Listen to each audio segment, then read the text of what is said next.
Good evening, my dears, and welcome to tonight's Prose and Pasta. Tonight we have a short serving for you featuring a being that's become quite popular thanks to the internet and the world of creepypasta. This story is called Follow the Leader, featuring your scary neighborhood Slender Man. Stay spooky and listen onward.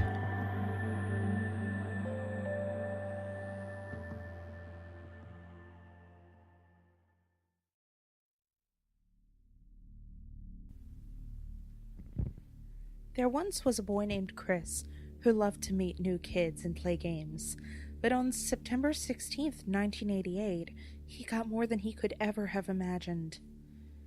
It was a normal day, and Chris was sitting on the front steps of his porch. He had seen a little boy and two little girls walk by, so Chris asked them if they wanted to play, and their reaction was naturally yes. Ricky, the other boy, said that they should play Follow the Leader. Luckily, this was Chris's favorite game. He stepped off his porch and followed the boy, doing several things to mimic his moves, but after a while of playing, Chris noticed that Ricky was taking him and the girls into a forest. Chris got worried and asked the girls where they were going. They just responded, "Follow the leader." After a couple of minutes in the forest, Chris seemed to notice something moving, like the branches on the trees, yet he just ignored it and kept playing. About 10 minutes later, Chris saw the same weird branch movement on several different trees, and he was really getting worried. He decided to ask Ricky where they were going, and he just said, "Follow the leader." What does that mean? He assumed Ricky was the leader, but who was really doing the leading? About 5 minutes later, Chris saw the branches again, but this time they looked almost like a man. A man wearing a suit. He had weird, tangled arms and was super tall. Chris was frightened by this thought, but he assumed it was just his imagination. They finally made it out of the woods and into a playground that it was inhabited by other children. Chris was relieved and ran over to the slide. He noticed that the other children were walking over to one big oak tree and sitting under it. Chris didn't mind this at all. He continued to play. After 10 minutes of playing, he saw the kids still sitting there, but Chris had noticed a bare tree seemed to appear in the shadow of the massive oak. Chris played for another couple of minutes, and he saw the tree move towards the kids. He just thought the heat was getting to him. A park employee with a Polaroid camera told Chris to smile when he was at the top of the slide, and as he did, the employee snapped the picture and waited for the Polaroid to develop.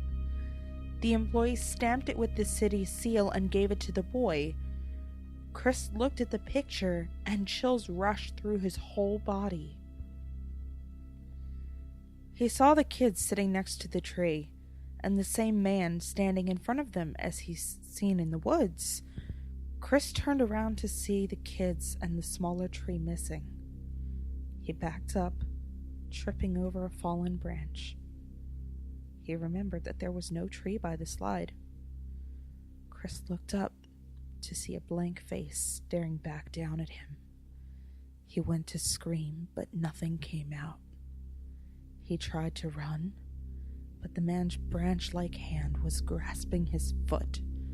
There was no escaping.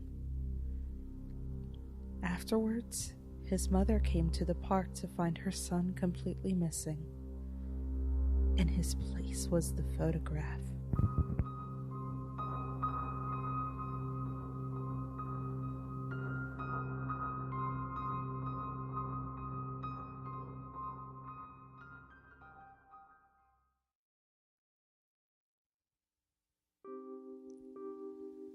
Thank you so much for tuning in to this episode of Prose and Pasta. If you haven't done so, please take a moment and give this video a thumbs up and subscribe for more stories. You can also find the Prose and Pasta blog at www.proseandpasta.wordpress.com. Oh, and if you have any suggestions on which story I should read next, please leave a comment below. Stay spooky, my dear.